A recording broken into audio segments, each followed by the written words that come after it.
Namaskaram everyone. Namaskaram. And welcome back to the podcast. We have one of the founders of Yogasthah, Kauline Anna with us. Namaskaram. So a lot more interesting stories we'll have today. Anna was a lawyer who turned into a Hatha Yoga teacher. But for me, more importantly, I want to cross-check yesterday's akka stories, whether true or not. You're putting me into trouble now by making me sit here and do this. Yes. So Anna, this podcast will be more about you.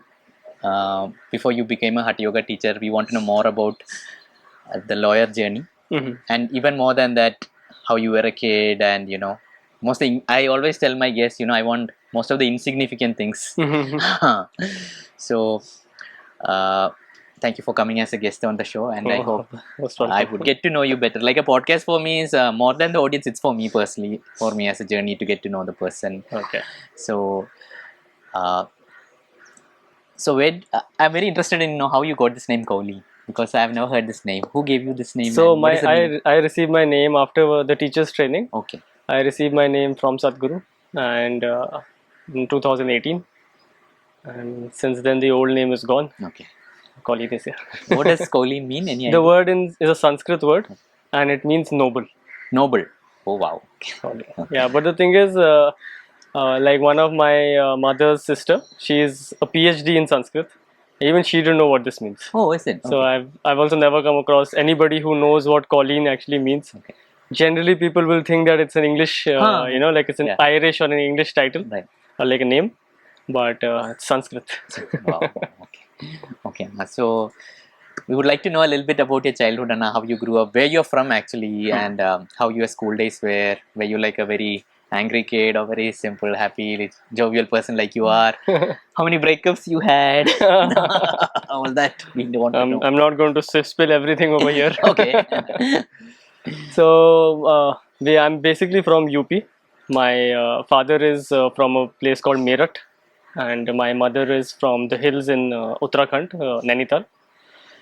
But he was a judicial officer. He was a judge posted in the UP cadre. So he would generally be all around UP because he had his postings.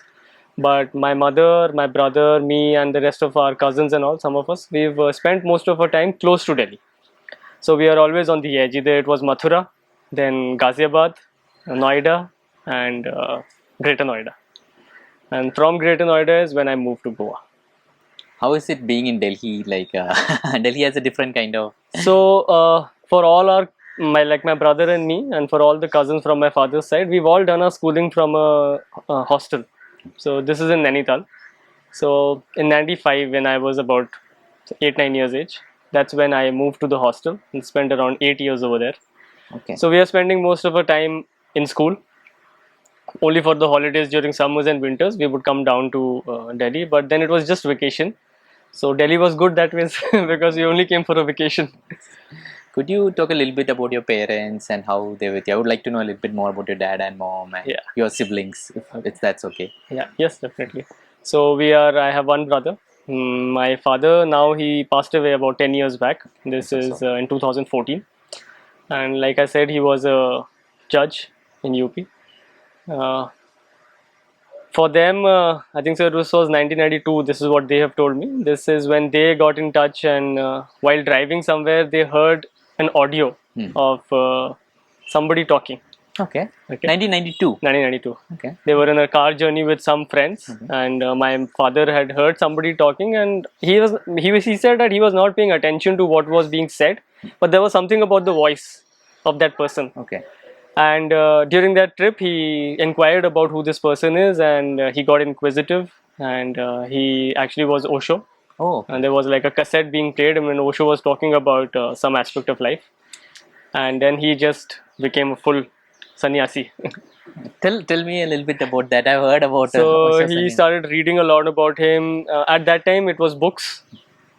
Not so many cassettes, also maybe not easily so available. But Osho books was were not alive at that time, right? Or? No, Osho had just passed away. Left his body. About 2 years. 2 years. In 1990. 1990. So between 1992 to 1998 is when they were very actively not become Sanya. I'm sorry, no. 1992 to 1995 is when they were inquisitive about this. So they started reading, they started listening to his tapes and everything. And in the year 1995, my father and mother both took sannyas. So Osho Sanyas means they have this thing called as, they call it a neo sannyas. I don't know what it is now, but I'm talking about back then. So they were also given names under this, under this whole thing. And I got to visit, because of them, I got to visit the Osho's ashram or the commune in 1998. Okay. So I was actually about not even 12. Okay. So we didn't get entered into the ashram, but the whole time when my parents were there, I would always be around that space. And there, me and my elder brother also. My brother is also a lawyer in close to Delhi. He's in Noida. Also a spiritual seeker. Oh, is it? Okay. It's actually because of him that I got into anything, whether it's Osho, Isha, everything. He would take the first step, being the elder brother, Okay. and I would follow him. So yeah, so we got an early, not an exposure, I would say, but at least we were there around that space for quite some time. That's when that's the first, not an experience, but my first encounter with maybe the enlightened. As a kid, what was your idea when your parents would be sannyasin or as enlightenment? Did you used to think about it? What is it, or you were like? Maybe I would say that because of Osho, there was a certain way in which my father would conduct himself, being as a father, not as any other role, but as a father. He always had this thing that maybe he would have read. I feel this way that that Osho's influence was there, so he never interfered. Oh, okay. With anything. Right. Whether it's we being in our studies, whether we are doing something in sports, definitely he would guide us wherever needed. He would have his own ideas also, but no interference as such, that do this or do that.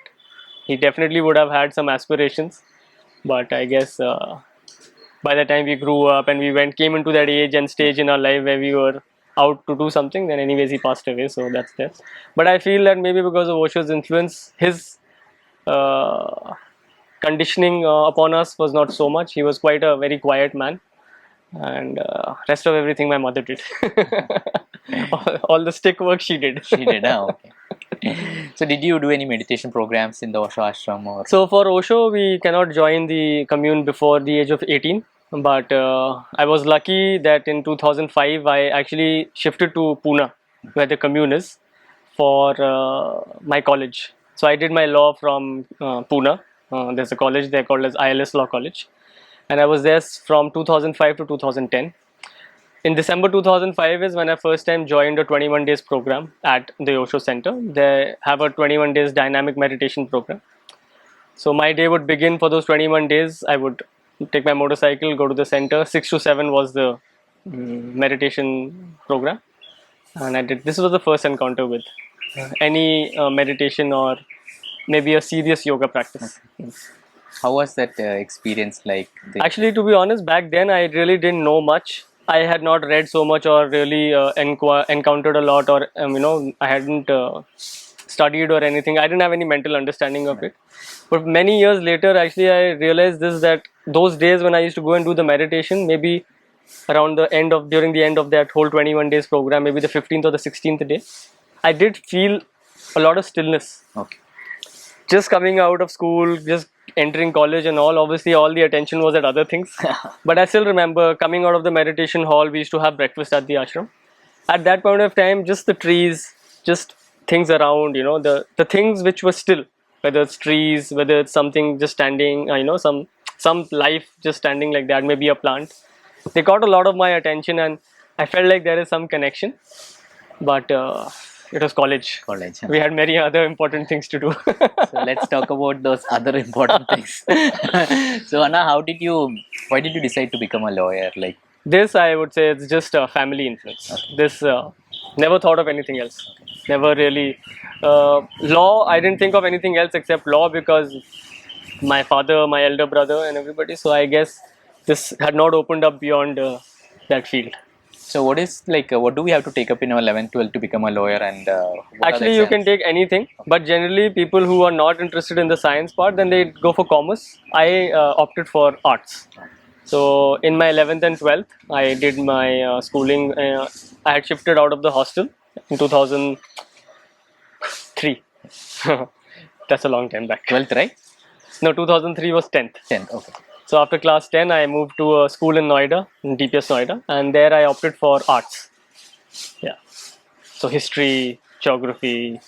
So I have a few lawyer friends who were in Korea, and it's all lots of politics, lot of fights. So how is that's how it's in Kerala is what I have a general idea. But how is it in What is it? The law? law college? Law college college? is very like very vibrant. Like Vibrant. yeah. So how was So for us, yes, one thing about our college was there were a lot of students. I mean, each batch we had obviously it was a 5 years program, so we had 5 batches. I think so. There were more than 240 children in one batch. We had like 3 sections, and also side by side there was another part of ILS which was a 3 years course. So we had like another 400, 500 students. There were like nearly, I don't know, 2,000-3,000 people. So vibrant, I don't know so much. We spent most of our time outside college. This was just a general, it was just about completing law. I feel that the education that we got over there was not so much practical. It was not something where which caught attention, which caught your interest. So I feel slowly it was just about passing exams. Some of my friends and my colleagues, like my college friends, they understood this. They had this thing before in their head, this is what the line they want to take. For me, I was never interested. Never. It was just a nice place. Pune at that time was just a very nice city back then. Like how long? So after that, did you practice as a lawyer? Like for how long? In 2010, I completed college. Okay. After that, I prepared for the civil services. Oh, because it was my mother's dream that I become a civil servant. Why is it every Indian mom's dream that their son has to be? Even my mom had this. Yeah, don't show this to her. Okay. So it was her dream, but maybe after college, I really didn't see myself going and working as yet. So maybe it was just I don't know, maybe an excuse. Maybe it was something, just something that, okay, let's try this. So I prepared for civil services for 3 years. Oh, is it? Yeah. Okay. You went to give the exams twice. Where do you go prepare? Like at home? I was in Delhi in few coaching centers. Okay. So I spent around 2 years there, 1 year at home. This is the time 2010 to 2013 was exactly the time when the civil services examination was going through a total change. Okay. They were trying to make it from a what is rectification, like from a memory based exam to a actual aptitude based exam. Okay. And that's where I failed. Oh. I had a great memory. I could like really memorize things like that. But if you ask me to apply it myself, zero. So you spend like 2-3 years. Does that spending so much time, and when you didn't get it, did it affect you, or were you okay with it? Like, so I think so. There's during the aspiring or the preparation days, there is this hope that one has, but within 2 years, I think so, I had a real good reality check. Okay. And it's not that I thought I lacked that capability, but definitely I didn't have the commitment to do that. No. So out of that was another thing that I moved out, and then I started practicing law. So how does one learn to become a lawyer? Because according to you, in your law college, you weren't able to get the skills of a... So how does one actually learn to become a lawyer? If the college takes that responsibility, if the whole institute, if the teachers there, the people who are spending their time and energy there, if they take that responsibility to to make people understand or give people the aptitude to understand the law, maybe then later on when you're actually there doing the work, you will be able to figure out. It's like this, that don't catch somebody just how to don't give the fish to somebody. Right. Just teach them how to do fishing. Right. So if more of the attention was towards that, it's actually very bookish. There were a lot of practical things also, but then like I said, there were so many students. All of us didn't get the opportunity, and then so many other things caught interest during college. We had a motorcycle. Okay. We had Pune, we had Lonavala, we had places around like that. We had friends. So what was that daily schedule like in your college? Lot of video games. Okay. Which games would you used to play? We used to play. Every day we used to have like a football tournament. Okay. Me, my roommate, we had an Xbox actually. My roommate had an Xbox. which is a very modern kind of a video game back then. And it still is, I think. Yeah. The latest one, I think. So I'm talking 2007 now. 360 or was it just the It normal was Xbox? 360. 360. Xbox 360. Yeah. I was the team PlayStation at that time. PlayStation. More people actually had PlayStation. Okay. Some of my other friends who were from school days, who were also in Pune, they would have PlayStations. But I was very much interested in war games. Whether it's Call of Duty, whether it's Modern Warfare, or even what is it, GTA. GTA. Which is not war, but a lot of time pass. I don't remember the music. No, you don't remember the music? Oh my God. So other than that, college meant, like I said, roaming around. I was a regular cigarette. Okay. I used to smoke cigarettes a lot. Did a lot, not a lot, but indulged in a lot of marijuana. I was never drinking alcohol, but yeah, Pune had that culture then. Okay. So marijuana was something which was part of the, not a daily routine, but a weekly routine for sure. Right. So that is it, yeah. So how does one get into, like, is it the friend's influence or you wanted to try it, or? Cigarette was something, I think so, one very early, even from school days. I always had the urge to smoke cigarettes, and I did that. Like when I landed in Pune for the first time, when I left home, I took a flight from Delhi, landed in Pune. When I came to the city, the first thing I bought was a cigarette packet. Oh, is it? Okay. It took me 12 years. To get one solar cycle? Yeah, one full solar cycle. I never thought of it like that. But it was one full solar cycle, and it was something. It was like a difficult thing to... I could never quit. But post the teachers training, when I did the yoga's teachers training in 2017, it just happened to drop. What was your effect like when you took a cigarette? Was it calming? Why weren't you able to, like, what was the, means it must be pleasurable to you, right? That's why you might be doing. So what was that?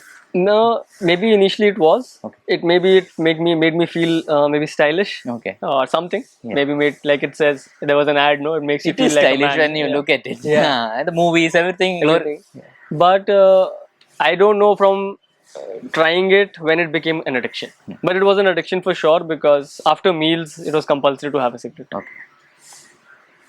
Yeah. It's just that not that I wanted to quit. I really wanted to smoke, but I developed a lot of respiratory issues in over 10 years of smoking, and respiratory issues started causing a lot of problems to me. So then that's when I started thinking of quitting. Okay. But still it didn't happen. What all did you try to quit? What all can one do to quit other than yoga? Let's say no one. So one thing is that let's say you get an allergy attack. Like I had something known as hypersensitive pneumonitis, which is basically an allergy again. And I had dysnophilia, an allergic thing. So whenever I get allergic attacks, whenever in Delhi there is a season when the wheat is harvested. So whatever pollen is there in the air, it should cause a kind of allergy that I will be coughing all day. If I lie down, I fall short of breath. Okay. So I won't be able to sleep for over a month maybe. So that's when you think of quitting about, you want to just get over it, because somewhere you also know that cigarette is the reason for it. It's not that just cigarettes are the reason for it, but definitely one of the reasons for it. So you want to quit, then you understand that your health is going down. It's getting too much. You can actually feel it in your lungs, full of tar. Maybe because of health reasons. Pleasure, not so much. Now when I look back at it, it's like, why? What was the reason? You can just breathe in, breathe out. But at that time, it felt great. So, I just wanted to know, like, one of the lawyer movies. I don't know whether you've seen this series. It's called Suits. It's like very stylish. I watched. It's very nice. Seasons. Is it like that in India, or it's a different kind of? What you're seeing on television is only the masala part of the matter. Right. It's very procedural, which means that let's say there is a matter in the court. You have a case. So there are certain procedures which you have to follow. So many times you're going to the court just to follow procedures, to file documents, to maybe mostly take a date. Okay. But there is a stage in every matter where arguments will happen, where evidence will happen, where you try to get something out of the opposite party, or you try to state something to the court. That is the interesting part. Generally, during in television series and in movies and all, they just show you that the interesting part. Interesting. They never show you the procedural part, but 90% of the work is actually happening behind. It's all paperwork, a lot of paperwork. Lot of paperwork, lot of drafting, lot of lying.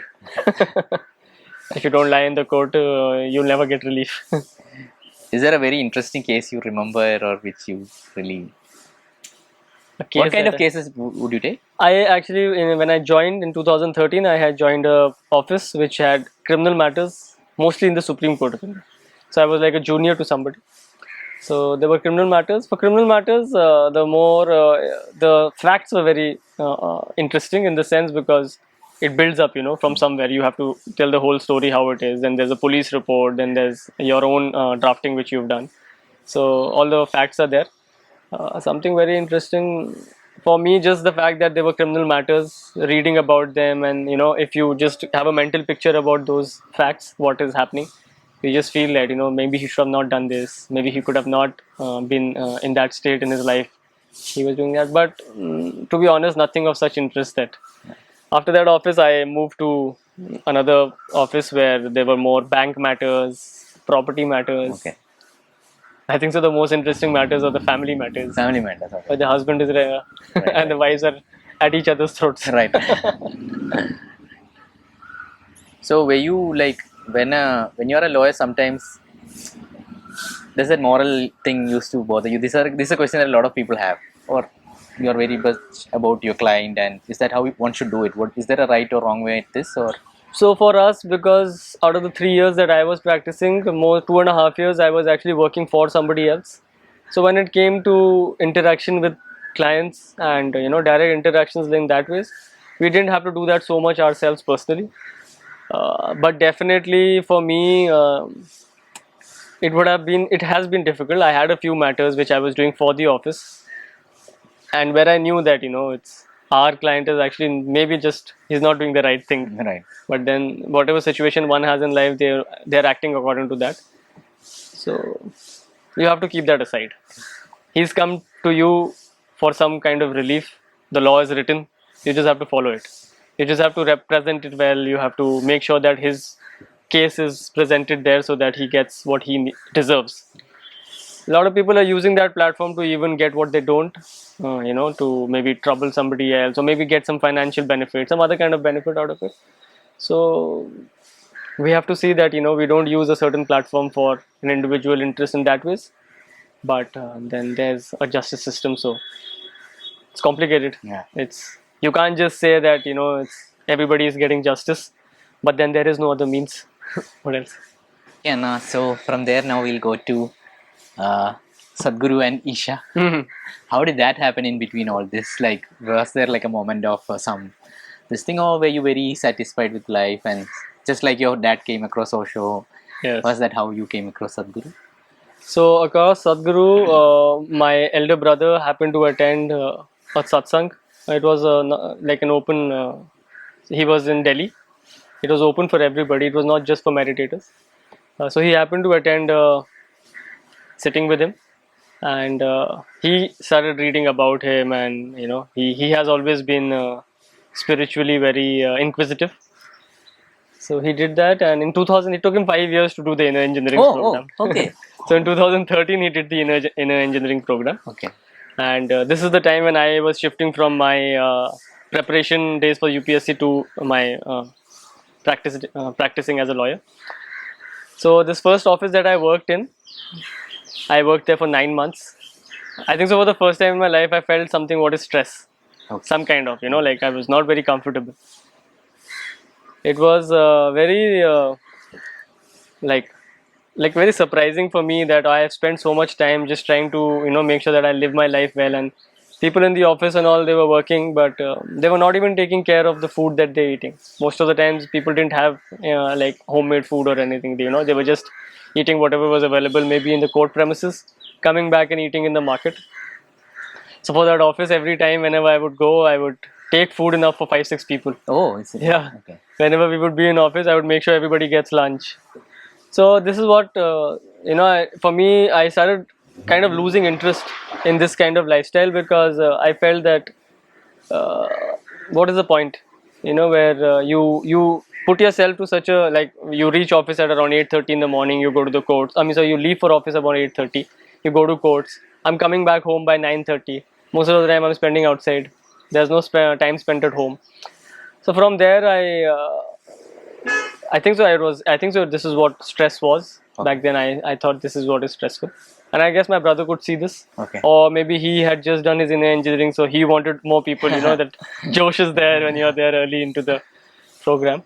In 2014, my first visit to the Isha ashram is quite interesting, actually. Please, yes, you would like to know that. So this whole time, this 1 year, my brother has been telling me that do the program. And I'm like, as always, I'm not listening to him. I never listen to him. And in August 2014, my father passed away. So my elder brother, because he's the elder brother, he is not supposed to move out of the house as per our rituals and everything. He will not go out of the house for 13 days. He has to stay home, indoors. Okay. So he knew about this process at the Isha Yoga Ashra Center, which is the Kala Bhairav Karma. So then I have the duty to make sure that within 14 days of my father's death, which is 21st of August 2014, I get this done. So he makes the reservations, he makes the booking, he books a cottage, he does everything. I get a flight ticket, and I'm on 25th of August. I'm landing for the first time in Coimbatore and going to the Isha Ashram. But very interesting part is that already about 20-30 days before my father's death, my brother has already registered me for a inner engineering program in Noida. Okay. Which is starting on the 27th of August. Okay. So I fly to the ashram. I go through the process. It was definitely a very powerful experience going through that for me personally. Right. And I get to visit the temples. First time I get to sit in the Dhanalinga. So I take a flight back. I land at the Delhi airport. My brother comes to pick me up, and I go straight into the inner engineering program. Okay. And completed the 7 days inner engineering program, and it was very enlightening, and was very here it was, you know, like a very maybe a mind-opening program for me. But I guess yet that seed was not there for me. I didn't feel that. I did continue the practice for some time, but then slowly it got over. And I went back to my college. Oh, sorry. Went back to my practicing. 6 months after that, I read a particular article in the newspaper where it's a spiritual section of the newspaper, and there's an article by Sadhguru where he mentions this, that once a year you should spend at least 15 days in a consecrated space. No phone, no talking, no spirituality, no philosophy, no nothing, no TV, nothing. Just be, you know, just be by yourself. And this, I made a cutting of that article, and it just stayed with me, you know, like, wow. Never, it was, these words like had some life for me, and it just stayed here with me. And every June and every December, courts are closed. So every June and every December, we get a holiday. You know, we are on a vacation. So from 2015 June, every June and every December, I have spent at the Isha Yoga Center. Okay. So I went in 2015. I actually went without my phone. Oh, you went without your phone? I took a physical copy of my ticket, took my IDs, and I went without. I left my phone at home. In Delhi? Stayed for around 15-20 days at the Isha Yoga Center. I did a program, did a lot of volunteering back then. Then every June, every December, I would do a program. I would volunteer for another 15-20 days. Okay.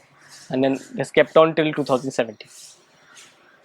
And was that something, how was that like? This is the time when I can clearly see that if this is law for me and this is yoga, then slowly this is becoming, I'm gaining, my interest is here. This is what feels like life. This feels like anti-life. Right. So, and that's why from one program to the other, because I'm not looking for anything else. I'm not looking for a vacation. I'm not looking to hang out with friends. I'm not looking for anything. I'm just wanting to look at the next practice which can enhance this. But if you ask me the turning point, it was definitely BSP. This is 2015 December. Coming out of BSP and coming back also to Delhi, about 2-3 weeks that I spent, super. They were like, you know, it felt like I can do anything, because nothing could influence me at that point of time. But it lasted only 2-3 weeks. Okay. So then next is Shunya. Okay.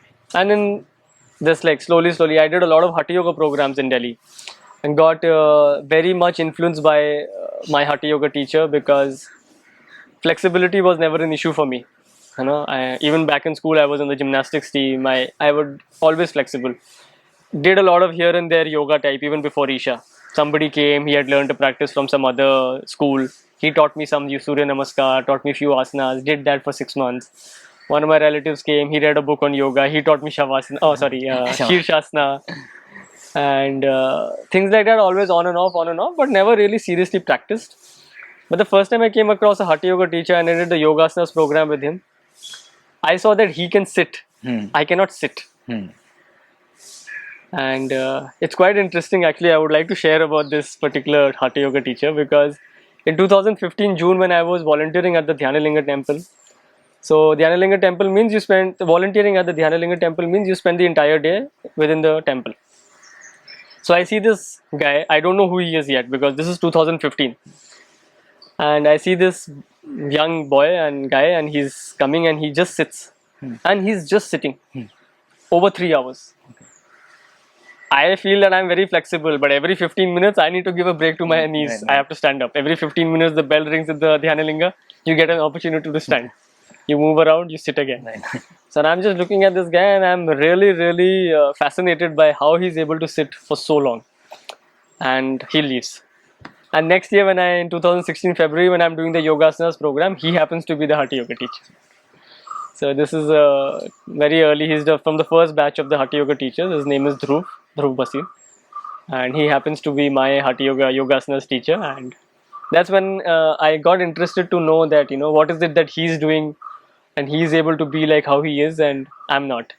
So maybe that was the first time I didn't think about doing the teacher's training, but somewhere here came in the background that this is something we can do. So then, did you talk to him or about the Hatha Yoga teacher training, or how? No, I did not talk to him then. At that time, we did the program. Then, this is 2016. Then again, Shunya happens. Then another Hatha Yoga program happens. Then Bhuta Shudhi happens. And in February 2017, there's a little bit of story behind this. That December 2016, I come back from the court one day. I take out my blazer and I hang it for good. Oh. I just came back home and I said, I don't know what I'm doing next, but I'm not doing this from now on. Did something happen in court for you to make? No, it didn't happen for me. What happened is the last 6 months I was actually practicing on my own with a colleague. We were doing our own practice. It just happened that I was totally unsuccessful, luckily, with all the matters that I had. And I just saw that, this is a time for me that this was my 30th birthday. 2016 is when I celebrated my 30th birthday. And have I heard Sadhguru? I've heard somebody talk about this, that, you don't wait for your 60th. If you want something, you do it now. Maybe while cutting the cake on the 30th one, I had this thing in my mind that I don't want to do this anymore. So what next? So at that time, I took this decision of leaving this and going to the ashram. I went to the ashram with the idea that, I'll stay there for at least 6 months. I volunteered for the Yogeshwar Linga consecration. This is 2017. I was there for about a month. Came across somebody who was applying for the teacher's training. Somewhere I thought about it and I discussed with him, saying that I want to also do this, but I don't have the finances for it. I don't see how I'll be able to do it and all. So he just told me one thing, that see, if you don't apply the form, if you don't apply the application, if you don't give the application, definitely you'll not do the teacher's training. But if you fill in the form, there's a possibility that you could do the teacher's training. So I said, okay, let's look into this then. Right. I came back home, I discussed this at home. There was a family friend who was at home and he said that I'll finance it for you. Okay. And then I went back to meet my Hatha Yoga teacher. Okay. So I got in touch with him. I asked him for a correction class, and he was not there. There was another Hatha Yoga teacher who was there, and I discussed with her, and then she turned out to be like a guide for me, that whole initial phase of my training and everything. She's now part of the Hatha Yoga school. Her name is Ramyata. So 2-hour session I had. She just gave me a very clear picture of what it is. Applied for the teachers training, luckily got through, and then July 2000, in fact June 2017, I'm in the ashram, fully excited to take the next step. And how did that go, Anna? Like, was it everything you had in mind, or was it much different, or how was that experience? Maybe I tried to physically prepare myself for the training, but the Isha Hatha Yoga Teachers training is not something you can prepare for, because if you've not done it, you don't know anything about it. So this is not like it's a 5 months share, like like a fixed program. It's like a life journey in a short capsule. So you go through many ups and downs. There are experiences. There's lots of yoga for you. There's a lot of Hatha Yoga. You got to really bend your back. Practicing so much yoga, whether you want to or you don't want to, you get to see a lot about yourself. So I got to see a lot of things about myself, that I'm living with certain ideas in my head, that maybe I am still a young child. I had this thing about me, even if there were people in the training who were 10 years younger than me, but somehow my behavior and everything was such that it felt that they are more mature the way they are.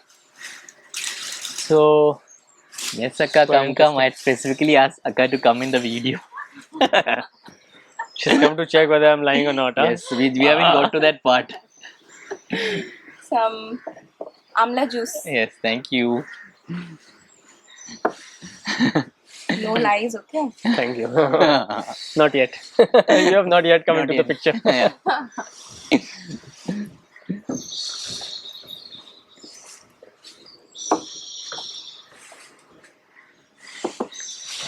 So the Hatha Yoga training is 5-6 months of a big family. You get to interact. You get to this I would like to say. Like I was talking about the education system, no. Being there in the school, it's a school. It's a Hatha Yoga school. The teachers, the whole school is there to support, to make sure that you take this step. You go forward in this. Whether it's getting trained to teach, whether it is for you to do your own practices, anything about you. It could be anything personal also about you. You can just be open about it. But the whole environment that was there is for you to take this next step. They are all wanting it to happen. Generally, the education system is that if you don't pass the exam, which means you failed. There was nothing like that over there. Maybe you want to give it another try at max. Even if you did not do so well in whatever you were being trained at, they want to support you. So that environment for you to learn, even if you feel that you're not capable for it, it gives you that confidence. So that whole environment at the Isha Hatha Yoga Teachers training was very, very encouraging. A lot of things you get to learn, and maybe you carry it forward, and that's why you're able to sit and teach other people something about yoga. If we have that, I mean, I would say it's a privilege. If I don't have any experience of what it means to be a yogi, but because of Sadhguru, we have this privilege of sitting here and talking about yoga, teaching other people, and a lot of people do get touched. Beautiful, Anna. So after the training, did you come back to Goa to teach, or did you do it in the ashram for some time? So training got over in December, and went back to Delhi first, Greater Noida. Taught there for a year. During my teacher's training, my mother happened to buy a small property here in Goa. When she came here, she saw a lot of yoga happening. So she bought a property, and then that's where in 2018 I was able to take the step of shifting base. I didn't want to be in the city. I didn't want to be in an environment. It didn't fit with me. It didn't really go well. That was Goa felt nice. Goa felt nice. For this purpose of offering Hatha Yoga, it felt like a more suitable environment. And as such, like I said, the city life was it was a good time to take that step. Okay, now we have to correlate yesterday's podcast. Now we want this is the tricky part. Now we want to know how you met the other founder of Yogasthah. And how I found this, once again, only because of Isha, because of Sadhguru, because of so many people coming there and trying to look, they are finding some kind of transformation, some kind of change within themselves. So a lot of us are there. But before this, for me personally, it was a very strong need to maybe have a life partner for some time. It became even bigger after being with Nisha. So many times it didn't work out, but this is in 2021, in fact 22, sorry. 20 is when Astha had done a training in 2021. So I was there volunteering for that year's teachers training. We never interacted at that time, we never spoke to each other. So next year, when 2022, we all went for the teachers upgrade. That's the first time when we interacted. And the very first day when we met, this is 21st of May 2022. Oh, you said the correct date. I had told Akka that, I'll check whether you said. I can tell you the time also. Oh, tell the time. What's the time, Anna? Upgrade gets over somewhere in the afternoon, 1:30. That's when we meet. Okay. And we spend the entire day together. So not together means just two of us. We were a group of a lot of Hatha Yoga teachers. Because the upgrade got over, we were all in a celebratory mode.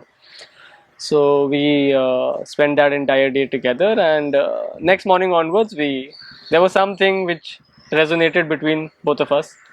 Maybe what we were looking forward in our lives, maybe just how we were, and that it was enough. Next morning onwards, we were able to have an individual conversation with each other, and we parted ways because she went back to her city, which is Hyderabad at that time. I came back to Goa. But within a month, we were back together again. So, how did you make the marriage happen? Did your family agree, or how did that pan out? I'm wondering what she said yesterday. That, yes. That was totally her idea. Okay. Not even her idea. It was her. What? How do I say it? We were in a car one day coming back from a temple, and she said, "Can you stop the car?" I said, "Okay." And she said that, "Will you marry me?" And I was like, "Hello." It's not even been a month since we met, but it was quite a lonely road, and I wanted my safety, so I said yes. Safety first. Okay. But we had not expressed it to each other. But I think so from the very first day, it was not about dating each other. It was not about going out and enjoying or anything. I think so we were both actually looking for this, that we want to make sure that whatever the society norms are or whatever that is, we wanted to follow that also. But the idea was to be together for life. Make a lot of things happen together, because it's better to have somebody. I don't know if it's better to have somebody, but for me, this was needed. What was the thing in Akka that you loved the most, or that I have said this to her also many times. From the very first moment, then she came and she was like in the group and everything. Not for a single moment did it feel like a point of discomfort, or where she's not making it comfortable for you. She's very inviting in that ways that you can interact with her at anything. It doesn't have no reaction to anything you say. There's nothing. Even when we spent initially the first 1 or 2 months when we spent time together, there's no reaction to anything. So it feels like there's space for you to play your own stupidity, your own drama. So that cushioning was always there with her. You didn't have to really think much about it. You don't have to be very conscious about it. So it almost like how your own family is, right? No matter what stupidity you're doing, your own family will always have that cushioning for you, that it's okay. So that's there with her, and that I felt that with her very initially, and yeah. Okay. So, how was the Bhuta Shudhi Vivaha experience? Why did you guys decide to do it? Maybe for the audience, they do not know much about the Bhuta Shudhi Vivaha. So, if you could tell a little bit about that. Yeah. So this is something which Sadhguru has been offering. If two people want to be together and have a union with each other.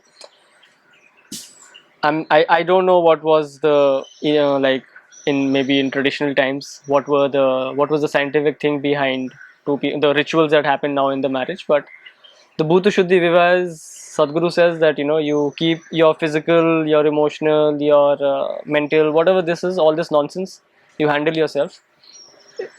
it's about joining the nadis together, or the energy, some part of the energy together. So this is what Bhuta Shudhi Vivaha is. Bhuta means the Panchabhutas, or the 5 elements, and Shuddhi is to cleanse. So Bhuta Shudhi Vivaha, which means at some level we are doing something with our elements, a certain purification of the elements, and also it's like about tying the nadis together. Nadis being the energy channels. So the Bhuta Shudhi Vivaha was a 1 hour process. It was a 1 hour process, and anybody who attends, it's not just for the couple, it's not just for the two people. Anybody who even attends that particular marriage, they also go through a certain purification of the 5 elements. So how was it?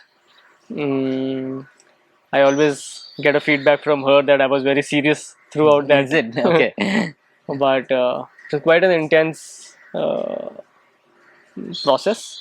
In terms of experience, it felt normal. It was not something very like, you don't feel any. I didn't feel anything like that, but very genuine. And we got this feedback from a lot of people who didn't know, friends and family who were not from Isha, had no clue what is going to happen over there. But a lot of people gave us this, that they have never seen such a genuine union together ever. So for us, for her also, and for me also. For me, I always thought this, that marriage will not happen the way it happens. Right. I don't want to be awake at 4 o'clock in the morning when all your friends and many of your family members are drunk, Right. and you're trying to do a ritual together. That's not suitable environment. This is what happens generally in North Indian weddings, at least, or at least the weddings that I have gone to. Okay. So I definitely knew this, that if I would ever get married, it would not be the usual way, and being under or being with the Linga Bhairavi, the Devi. Felt. Beautiful, Anna. It's been a year now. Okay. Oh, yeah. I think your anniversary was just a week back. Last week. So before about this place, I really wanted to ask one thing. You talked about smoking. So at what point were you able to drop it? So I went for the teachers training. A day before I went for the teachers training, I smoked my last cigarette. Okay. Last cigarette means last cigarette due to addiction. Addiction, okay. I was there in the ashram for 6 months. After that, I never had to think about it, never had to attempt to quit, nothing. I just never got the urge to smoke. I have smoked a few times after that, but just like that. Right. Just to see. After 2-3 years, I just thought I should remind myself at least once. I didn't smoke a single cigarette for 2-3 years after the training. So maybe just took a drag from somewhere or some friend or something like that. But there was no like it is... Never got the feeling or the need or the urge to ever pump smoke into the lungs anymore. Right. That just completely dropped. Now I would love to know about this beautiful space you have created. What was the vision behind this place, and how did you... I've seen many yoga studios, all are closed, even of Hatha Yoga Teachers. Why did you decide to create an open space? And space over here, being here in Goa, there are also, because we are very close to the beach, or we are very close to the sea, there are few restrictions on having permanent construction. There are restrictions of what you can construct, what you can't. So one reason was for that, and another thing is that what we have around over here, it didn't feel that we will do justice if we have a closed space over here. So we wanted there are a few drawbacks of having an opening space, especially mosquitoes. They will definitely come in Shavasana. But we're trying to take care of it.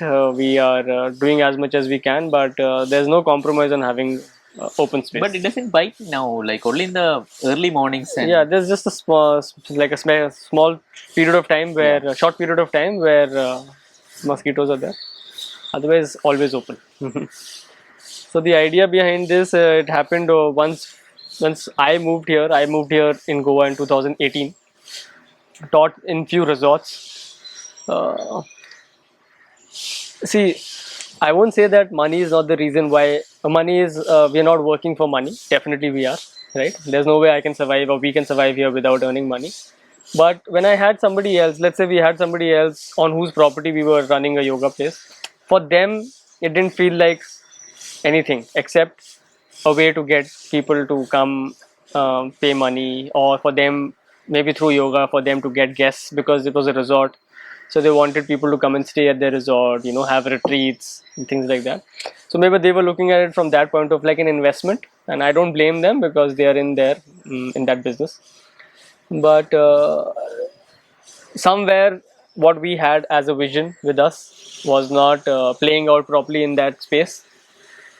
It's also, I think so, about how you maintain a space. Because now I can say this because last 6 months since we've been having a lot of people coming over here, we've heard this so many times from so many people that there is a certain energy about this space. There is something positive about this space. They'll always give this kind of a feedback. It's not that, oh wow, this is so beautiful and all. No, there's many people will come and say this, that there is something. Even if they've not come here for yoga, we've actually had people come across this property and they would just come in and just let us know this. Oh, is it? Really? Okay. We've had some people who crossed a few times when they were staying in this area, like around somewhere. And they said that, every time we are crossing, we're just inquisitive to know what this is because we feel certain positivity or some energy or however they want to describe it. So that's when I saw this place for the first time 2 years back. I immediately just said yes because I had this thing about a space in my head that it should be close to the sea. There's a certain, nature is more dominant here. Human activity has not dominated what nature holds over here. So maybe that also adds to the environment over here. But what you see, the trees, what you see over here, the landscape and all, this was gifted. I would just say that it's Sadhguru's grace. That's why we luckily happen to be here. It's not been easy. There are many legal deterrents which are here to be working, but hopefully all these things will get solved. I'd like to share when Sadhguru talks about the Dhyana Linga being at 11 degrees. So he says that you see how grace works. If you give yourself to a higher intelligence, if you just surrender to a higher intelligence, things will just work. Whenever people look for a piece of land, they'll always see how is it, what is the road, what is the access to the market, what is that, what is this. Honestly, I was looking for a long time to get some land, where we can have a space.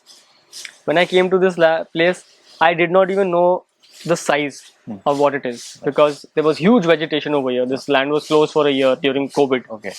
During the lockdown period 2021. So there was huge overgrowth happening.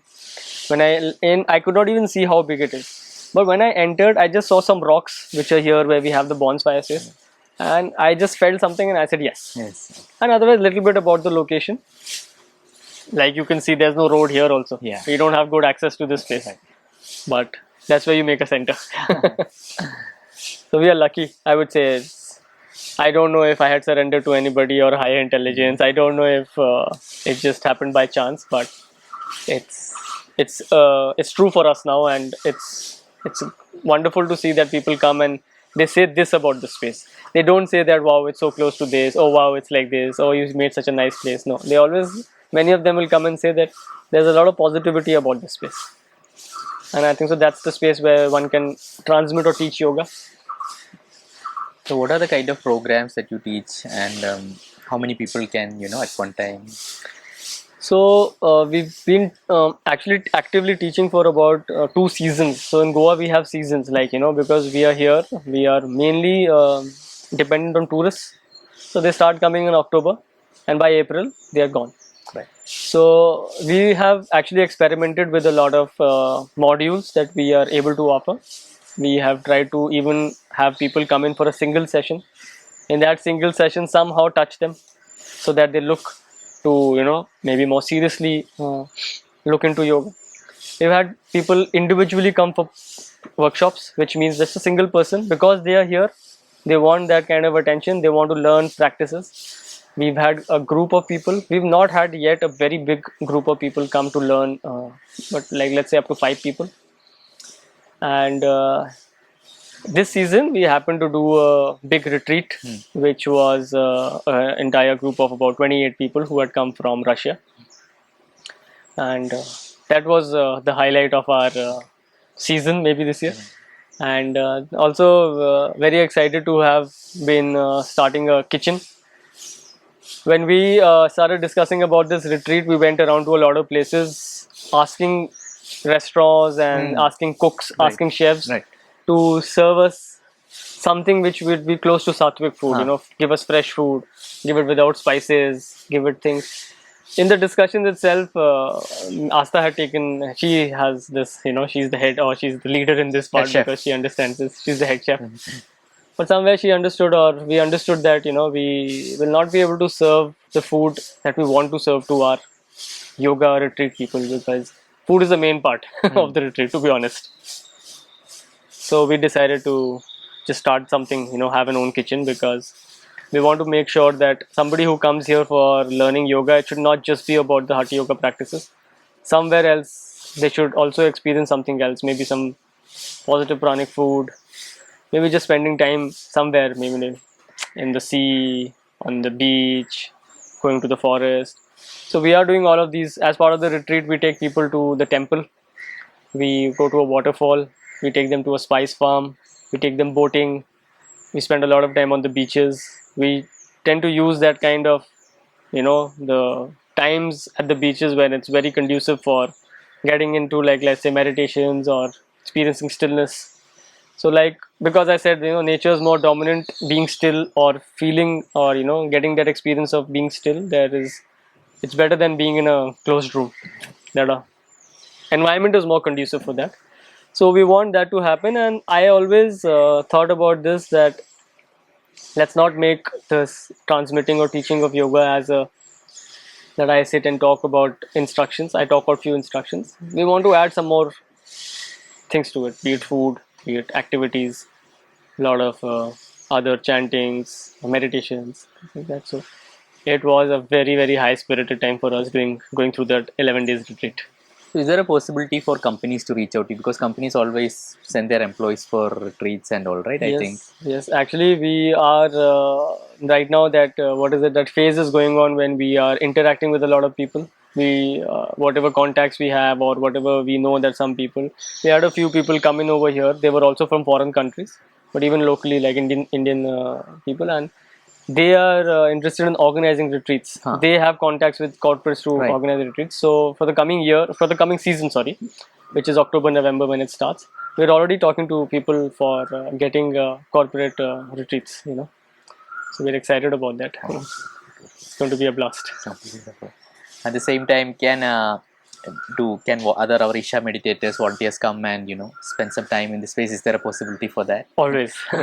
That we've kept open always. We want to organize it now because we may be having more people come in, so we can't always keep them as like as personal guests, because during the season we ourselves are very busy. But our idea now is to have a dormitory system. We'll definitely be serving everybody food, as like we call it ashram style food. And maybe on a donation basis we'll have people come spend time with us, volunteer, however it is. Goa is always a holiday spot. So we have many people, many Isha meditators. They're always coming, staying short term. Some of them stayed long term. We've had many other Hatha Yoga teachers come and stay with us. So it'll be happening a lot. Yes, definitely. It's always open for Isha anybody who's been touched or is looking, seeking. So we are always ready to provide that. So thank you so much, Anna. So where would be the best place to contact you if someone wants to reach out to you or Astha? Which would be the best place? I would say this is the best place, but you can get in touch with us through WhatsApp on our phone number, through Instagram. The page is called Yogasthah. Anything, Facebook. You can get on to the Isha website and search for teachers in Goa. You'll find us there. Or just contact Vaisakh Anna. So I just wanted to ask another question, like, everyone learns a lot of Hatha Yoga, but I noticed like a lot of people are not able to, continue the practice. And a lot of people feel guilty also that I'm not doing. And when we look at social media, everyone is very regular with practice. That's how the posts and everything looks like. It gives a picture that, someone is doing 4-8 hours of sadhana. Someone who is just initiated into Shambhavi or someone who has done a lot of Hatha Yoga. I've even seen people, including me, I've gone through Samya, but I'm not able to keep it up. But let's say, so does one need to feel guilty to come back to the practice? Or is it just a personal journey? Like, what has been your experience? Has there been a phase where you were not able to continue the practice, or you were very regular? Like, Definitely, there have been phases. There have been phases. There was a time after I had COVID once in 2021, and it left me with a very severe lower back pain. So that was a 1 to 2 month period where I was not able to do any Hatha Yoga. But being the lockdown time, I had enough time, so I spent a lot more time doing mandalas of both Shakti Chalana Kriya and Shambhavi. They have definitely been phases. It's not that since the training I have not missed practices. I would not say that because that's not true. But definitely there's not been a time where life has happened without the practices. It just doesn't happen. If nothing happens, and if it happens like nothing happens for a stretch of like let's say period of time, maybe even a few days, just sitting and talking to you would not be easy. So if practices are not happening, if there is you don't have enough commitment towards it, maybe the aspiration is there that you want to do it, but the commitment is not there, then for us, see, the thing is that when we teach somebody any practice, we always tell them that you continue the practice for 6 months. If you involve yourself or commit yourself to any Hatha Yoga practice that we are offering for 6 months, like you do it properly, in that much time, your own system will know what the practice is doing for you. Now, once your own body knows or your own system knows that what the Hatha Yoga or whether what the yoga practice is doing for you, nobody has to tell you to do it. Right. That's all. So, I once got an inquiry from somebody that that he wants to restart the practice. Right. It's been very long, and what shall he do to come back to his practice? I said restart. What can he do? So it's always like this. Don't make it a 30-day program. Don't make it a 3 months commitment or 6 months commitment. Just one commitment is that I will do my practices today. If it didn't happen in the morning, I'll do it in the evening. Whatever it is. If you can do that I think so that's the way to go about it. That's it. Have I done my practice today? Yes or no? Beautiful. And one more thing is like I find a lot of people not able to find the kind of sangha. Sometimes the sangha is very important. Like they are alone doing the practice and it feels very lonely. Sometimes no one understands why you're doing so much yoga. Like you're doing, what's the need? And I noticed like I get a message like because of that they drop the practice. So someone in such a situation, how can they find a sangha around them? Like is it through online they need support, or how do they find that thing? Or is it not needed? You just do it no matter what. No, definitely. See, the thing is that if you're able to go about it yourself, always, see, the guide is actually there. Sadguru is the one who's guiding you. But let's say you need a certain environment in the physical space where you are. Then online platforms are there. There are a lot of Hatha Yoga teachers who are regularly giving that kind of support, where they start the day with you and they give you that kind of support. You can even in many cities now, in at least I know in many Indian cities, we have a lot of Hatha Yoga teachers who have monthly programs, 3 monthly programs. They don't even cost so much, but they are maintaining the space for you. You just have to be there, do the practices, and go. Otherwise, I think so. Being individually, if you're saying that like with friends and everything, I don't know how people will manage that. But a lot of Hatha Yoga teachers have started doing this, that they want to give the space. We also want to do that here, that if somebody wants to spend time, should come here regularly. But ultimately, it's about you. It's an individual thing. Nobody is going to ask you to do it, Only when that you want that to happen within yourself, you will bend the body in the morning. Otherwise, nobody can ask you to bend the body in the morning. So thank you so much, Anna, for this podcast. It's been a privilege for me to know your journey. And is there something that I missed asking, or something that you would love to leave the audience with at the end before we end the podcast? I believe. I don't know. Anything spiritual you're asking, or what? No, nothing. Whatever you feel like, something about the space, or what your future plans are, or what kind of content you're going to put out, or something. Content wise, whatever we are actually doing, we are only putting that out. Whatever our plans are, maybe we'll share that a lot more right now, because we live in a world right now where it's easy for us to share sitting here with the rest of the world. So definitely we will be creating that kind of content. Personally, last 6 months being here, the kind of work that happened over here, I'm not saying that a lot of work happened over here, but for me personally it was a very challenging time in terms of my own personal life. And whatever we are trying to attempt over here, because we had lots of issues with a lot of things around. So seeing that practice wise also I had a very low period, and I want to make sure that that once you know the value of something, you should not let that go in your life. So let's say I understand what is the value of the practices that I have. That should never go, because if you're already here, you need to ensure that you only move somewhere ahead of that.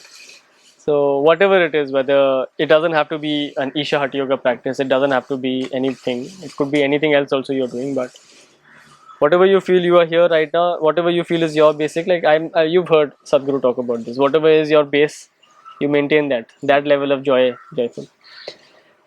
If I have to say something, I would definitely say this, that we really need to change one thing about us as a society or as a thing, is that we need to start valuing the human being who's there. For us, we should not limit ourselves to look at somebody that he's useful for this, or let's say for example, let's not look at you being here because for us it's like something which will spread our message. Don't look at somebody else because he'll help you get some documentation done, or anything, your work done, or it could be anything. It's very important that we start having this within ourselves, that we value the person because of the person, not because of him being somebody in a position or being rich or being that. Doesn't matter. Could be anybody. It's very, very important, and I'm seeing this because the more people are growing, the more society is growing. People are closing themselves to be able to be insane, but that's not how to be about. You have to let it happen. Like, it's okay even if you're on the road, you can interact with somebody. Yeah. If you're with somebody, not everybody here is there to cause harm to you. So let's be in such a way that what is most important is that life which is there. It could be anything. It could be a plant, animal, human being. Especially if it's a human being. I want that to be always a reality in my life, and let's see. Okay, thank you so much, Anna. Namaskaram. So please subscribe to the channel and like this video. Share it with some of your friends who are lawyers. And also please follow their Instagram page. I think you renamed it now as Yogasthah by Sadhguru, right? Yogasthah, Yoga by Sabu. Yogasthah Yoga by Sadhguru. I'll link everything in the description. So thank you everyone. And if you want this amla juice, it's very tasty. You can come here. We want another glass.